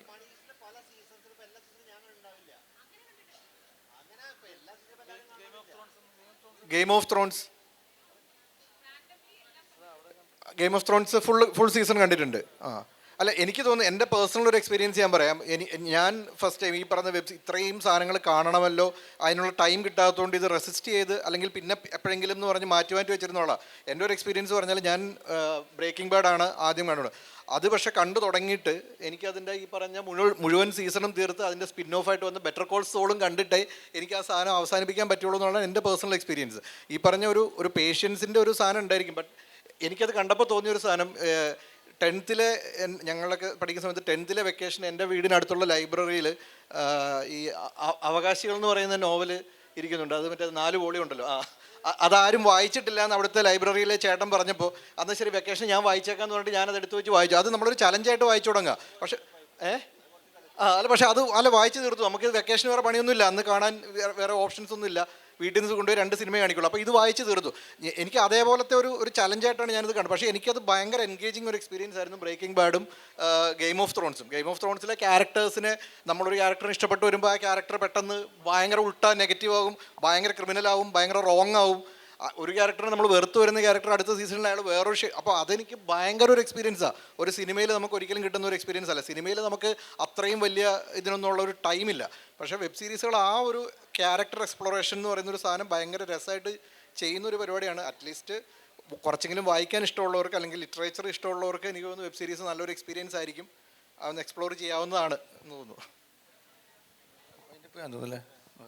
ഇപ്പോൾ മലയാളത്തിൽ തിരിച്ച് ഇപ്പോൾ ഞാൻ ലിറ്ററേച്ചറിൽ നിന്ന് വെബ് സീരീസിലേക്ക് പോകുന്ന പോലെ മലയാളത്തിൽ വെബ് സീരീസിന് ലിറ്ററേച്ചറിലേക്ക് വരുന്ന പരിപാടിയുണ്ട്. ഇപ്പോൾ ഉദാഹരണത്തിന് നിങ്ങളതിൽ വെബ് സീരീസ് കണ്ടാൽ ഇത് മലയാളത്തിലെ പുതിയ നോവൽ റൈറ്റിംഗ് മലയാളത്തിൽ വളരെ ഒരു നോവൽ കൾച്ചർ വ്യാപകമായിട്ട് വരുന്നവർക്ക് അറിയാലോ. ഒരുപാട് നോവൽസ് മലയാളത്തിൽ ഇറങ്ങുന്നുണ്ട് മുമ്പെന്ന് വ്യത്യസ്തമായിട്ട്. ഇത് സത്യം പറയുകയാണെങ്കിൽ നോവലിൽ നിന്ന് ലിറ്റററി ട്രഡീഷന് വരുന്നതല്ല, വെബ് സീരീസിൽ നിന്നാണ് ഇപ്പോൾ പുതിയ നോവൽസ് ഉണ്ട്. കാര്യം വെബ് സീരീസിൻ്റെ സ്ട്രക്ചറാണ് പുതിയ നോവലുകൾ ഫോളോ ചെയ്യുന്നത്.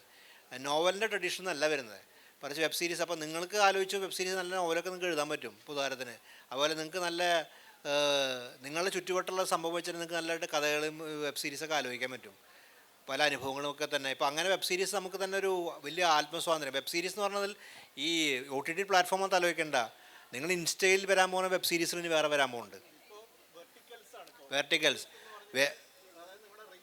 ആ അതെ.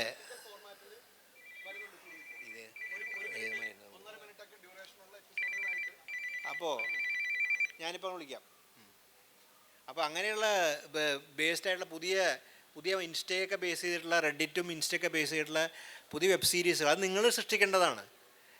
ഹർഷാദും സലിജിനും സൃഷ്ടിക്കും എനിക്കറിയില്ല, പക്ഷേ നിങ്ങൾക്ക് സൃഷ്ടിക്കാവുന്ന പുതിയുണ്ട്. കാര്യം വെബ് സീരീസിന് ചില പുതിയ ഓഫ് ഷൂട്ട്സിന് ഉണ്ടാവും കിടക്കുന്നുണ്ട്. അപ്പോൾ നിങ്ങളത് കാണുകയും അതിൻ്റെ പുതിയ സാധ്യത നിങ്ങൾക്ക് വരാൻ പറ്റും. കാര്യം രസമായിട്ടുള്ള പല സാധനങ്ങളും ചെയ്യാൻ പറ്റും. മലയാളത്തിൽ ലിറ്ററേച്ചർ തന്നെ പലതും ഇൻസ്റ്റാ സീരീസുകളായി നമുക്ക് മാറ്റും, കഥകളൊക്കെ ഇൻസ്റ്റാ സീരീസാക്കി മാറ്റാൻ പറ്റും.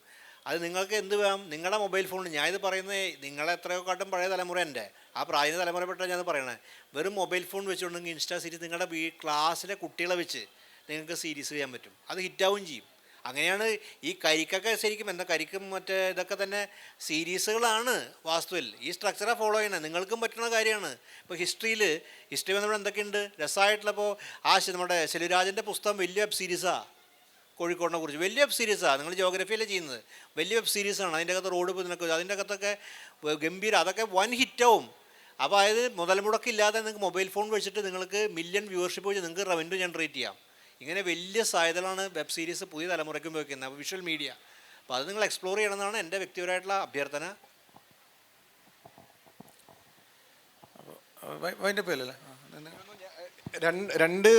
രണ്ട് സീരീസുകൾ നിങ്ങൾക്ക് ലിമിറ്റഡ് സീരീസുകൾ ഒരു 6 എപ്പിസോഡ് ഇതുള്ള 2 സീരീസുകൾ വേണമെങ്കിൽ സജസ്റ്റ് ചെയ്യാം. നിങ്ങൾ പറ്റിയ കണ്ടു നോക്കൂ. ഒന്ന് റിപ്ലൈ എന്ന് പറഞ്ഞിട്ട് നെറ്റ്ഫ്ലിക്സിൽ വന്നിട്ടുള്ള സീരീസ് നിങ്ങൾക്ക് ട്രൈ ചെയ്ത് നോക്കാതെ നിങ്ങളെ ബോറടിപ്പിക്കാതെ 6 എപ്പിസോഡിൽ തീരും. റിപ്ലൈ ബ്ലാക്ക് ആൻഡ് വൈറ്റ് ആണ്, പക്ഷേ ബ്ലാക്ക് ആൻഡ് വൈറ്റിൻ്റെ ബ്യൂട്ടി എന്താണെന്നും കൂടെ അത് കാണുമ്പോൾ നിങ്ങൾക്ക് മനസ്സിലാവും. റിപ്ലൈ കണ്ടിട്ടുണ്ടോ? ഡിജിറ്റൽ ബ്ലാക്ക് ആൻഡ് വൈറ്റ് ആണ്, അതെ. ബട്ട് സ്റ്റിൽ ട്രൈ ചെയ്ത് നോക്കൂ. അതുപോലെ അൺഓർത്തഡോക്സ് ഒരു 6 എപ്പിസോഡുള്ള ഒരു വെബ് സീരീസാണ്, അതും കണ്ടു നോക്കാം. പിന്നെ അൺഓർത്തഡോക്സ് നെറ്റ്ഫ്ലിക്സിൽ ഗംഭീര വർക്കാ. പിന്നെ മലയാളത്തിൽ ആക്ച്വലി ഇപ്പോൾ കരിക്കൊക്കെ നമുക്ക് ബ്രോഡർ ഇതിൽ അല്ല 10 പറയുന്നില്ല, 2 പറഞ്ഞാൽ ബാക്കി ഇവർ തന്നെ തപ്പിയെടുക്കുമെന്ന് ഞാൻ പറയുന്നത്. ഈ 2 നിങ്ങൾ ട്രൈ ചെയ്ത് നോക്കൂ. അത് ഞാൻ പറഞ്ഞുതരാം. പിന്നെ മലയാളത്തിൽ ആക്ച്വലി ഇതിനൊക്കെ മുമ്പ് വെബ് സീരീസ് എന്ന് പറയുന്ന ഇതിലേക്ക് നമ്മൾ വരുന്നതിന് മുമ്പ് കൈരളി TV ബ്രോഡ്കാസ്റ്റ് ചെയ്ത വളരെ ഇൻട്രസ്റ്റിംഗ് ആയിട്ടുള്ള സാധനം നിങ്ങൾ കുറച്ച് പേരെങ്കിലും കണ്ടിട്ടുണ്ടോ? അക്കരെ കാഴ്ചകൾ കണ്ടിട്ടുണ്ടോ? അക്കരെ കാഴ്ചകൾ വെബ് സീരീസിൻ്റെ വളരെ ഒരു പ്രിമിറ്റീവ് വെർഷനാണ്. നമ്മുടെ ഗിരിഗറി എന്നൊക്കെ പറയുന്ന ആക്ടർ നിങ്ങൾക്കറിയാം, അയാൾ ആദ്യം വന്നത് അതിലാണ്. അതൊന്ന് നിങ്ങൾ കണ്ടു നോക്കൂ. ഭയങ്കര രസകരമായിട്ടുള്ള 15 മിനിറ്റ് 20 മിനിറ്റുള്ള അമേരിക്കൻ മലയാളികളുടെ പൊങ്ങച്ചോ മണ്ടത്തരങ്ങളോ ഒക്കെ വെച്ചിട്ട് അവർ തന്നെ ചെയ്ത ഒരു സാധനമാണ്. അതൊക്കെ ഞാൻ പറഞ്ഞ പിന്നീട് ആ ക്വാളിറ്റിയിലുള്ള സാധനങ്ങൾ ഇപ്പോൾ പോലും വരുന്നില്ല. അതൊക്കെ ഇപ്പോഴും റീവാച്ചാണ്. ഞാനൊക്കെ ഇടയ്ക്കിടയ്ക്ക് ബോറടിക്കുമ്പോൾ വീണ്ടും റീവാച്ച് ചെയ്യാറുള്ള ഒരു സാധനമാണ്. അതൊക്കെ നിങ്ങൾക്കൊന്ന് ട്രൈ ഔട്ട് ചെയ്ത് നോക്കാം. നിർത്താൻ തോന്നുന്നു. വേറെ ഫർദറായിട്ട് ക്വസ്റ്റ്യൻസ് ഒന്നും ഇല്ലെങ്കിൽ നമുക്ക് വൈൻഡപ്പ് ചെയ്യാൻ തോന്നുന്നു. ലഞ്ച് ടൈമാണ്. ഏതാണ്ടൊരു വെബ് സീരീസിനെ കുറിച്ചുള്ളൊരു പ്രാഥമിക ധാരണ നമുക്ക് എല്ലാവർക്കും ഉണ്ടായിട്ടുണ്ടാവും എന്ന് വിചാരിക്കുന്നു. തുടർന്ന് കഴിയുന്നിടത്തോളം ലിമിറ്റഡ് സീരീസുകൾ നമ്മളെ വല്ലാതെ ബോറടിപ്പിക്കാതെ കണ്ടിരിക്കാം. പിന്നെ നിങ്ങൾ പറഞ്ഞത് ഇതൊക്കെ അവരുടെ മാർക്കറ്റിംഗ് സ്റ്റഡീൻ്റെ ഭാഗമായിട്ടുള്ളൊരു കാര്യം കൂടിയാണ്. എത്ര മിനിറ്റ് കൂടുമ്പോൾ പ്രേക്ഷകന് ബോറടിക്കുന്നുണ്ട്. അതായത് ഒരു എപ്പിസോഡ് കടന്നു കിട്ടിയാൽ രണ്ടാമത്തെ എപ്പിസോഡിലേക്ക് അവൻ കടന്നു കഴിഞ്ഞാൽ രക്ഷപ്പെട്ടു എന്ന് ഉള്ളൊരു അവരുടെ സ്റ്റഡി ഉണ്ട്. അപ്പോൾ അങ്ങനെ അല്ലാത്ത സീരീസുകളും ഉണ്ട്. അപ്പം പോപ്പുലറായിട്ടുള്ള പലതും അതുകൊണ്ടുള്ള ചില അപകടങ്ങളും ഉണ്ട്. ഇപ്പോൾ ഞങ്ങളെപ്പോലത്തെ ആൾക്കാർ എന്തെങ്കിലും പിച്ച് ചെയ്യുമ്പോൾ എപ്പിസോഡ് ബ്രേക്ക് ഡൗൺ കൊടുക്കുമ്പോൾ അവരത് മെഷർ ചെയ്യും. ഈ MBA ആൾക്കാർ അത് വെച്ചിട്ടായിരിക്കും നമ്മൾക്ക് അപ്രൂവൽ കിട്ടുക. അതുകൊണ്ട് എന്താണെന്ന് വെച്ചാൽ എല്ലാ സീരീസും ഒരേപോലെ ഉണ്ടാവും, എല്ലാം ഒരേപോലെ ഉണ്ടാവും, ഒരു ക്രിയേറ്റീവ് സ്പേസ് ഒന്നും ഉണ്ടാവില്ല. അപ്പോൾ അതിവർ മാർക്കറ്റിങ്ങിൻ്റെ ആൾക്കാർ മനസ്സിലാക്കുന്നത് മനുഷ്യന്മാരെല്ലാവരും ഒരുപോലെയാണ് ചിന്തിക്കുന്നത്. അങ്ങനെയല്ല അത്. ഇപ്പോൾ ഞാൻ പറയട്ടെ, ഞാൻ Breaking Bad to be frank ഞാൻ ഇതുവരെ എനിക്ക് ഒരു എപ്പിസോഡ് പൂർണ്ണമാക്കാൻ പറ്റിയിട്ടില്ല. അതേസമയത്ത് ഗെയിം ഓഫ് ത്രോൺസ് ഞാൻ എല്ലാ സീസണും ഇറങ്ങിയതിന് ശേഷം അതെൻ്റെ ഒരു സുഹൃത്തിനെ കൊണ്ട് ഡൗൺലോഡ് ചെയ്യിപ്പിച്ച് ഞാൻ വാടകയ്ക്കൊരു റൂം എടുത്ത് 2 ദിവസം അതിനുവേണ്ടി മാത്രം ഇരുന്നിട്ട് കണ്ടു തീർത്തതാണ് ഗെയിം ഓഫ് ത്രോൺസ്. അതിനുശേഷം എൻ്റെ എഴുത്തിലൊക്കെ അത് ഇൻഫ്ലുവൻസ് ആയിട്ട്, പ്രത്യേകിച്ച് ഈ ക്യാരക്ടർ ആർക്കൊക്കെ ഉണ്ടാക്കുന്ന കാര്യത്തിൽ. അപ്പോൾ ഓരോ വ്യക്തിക്കും ഇത് മാറി മാറി വരും. എല്ലാവരും നല്ലത് എന്ന് പറയുന്നത് ചിലത് വേറൊരാൾക്കത് നീങ്ങിക്കൊള്ളുന്നില്ല. അതേസമയത്ത് ഗെയിം ഓഫ് ത്രോൺസ് ഇന്ന് വരെ ഒന്നാമത്തെ എപ്പിസോഡ് ഭയങ്കര ബോറാണ്, അത് നീങ്ങുന്നില്ല എന്ന് പറഞ്ഞ സുഹൃത്തുക്കളും നമുക്കുണ്ട്. പക്ഷേ ഗെയിം ഓഫ് ത്രോൺസ് എൻ്റെ ഈ സീരീസ് കാഴ്ചയിൽ ഒരുപാടധികം സ്വാധീനിച്ച, എഴുത്തുകാരൻ എന്ന അർത്ഥത്തിൽ ഒരുപാട് സ്വാധീനിച്ച ഒരു ഒരു ഭീകരമായൊരു അത് വല്ലാതെ സ്വാധീനിച്ച, പിന്നീട് വന്ന് ഞാൻ ചെയ്ത പിന്നെ പുഴുവായാലും പുഴുവൊക്കെ അതിന് ശേഷമാണ് ഞാൻ എഴുതിയത്. അതിലൊക്കെ അതിൻ്റെ ഒരു സ്വാധീനം നമുക്ക് കാണാൻ പറ്റും. ഏതായാലും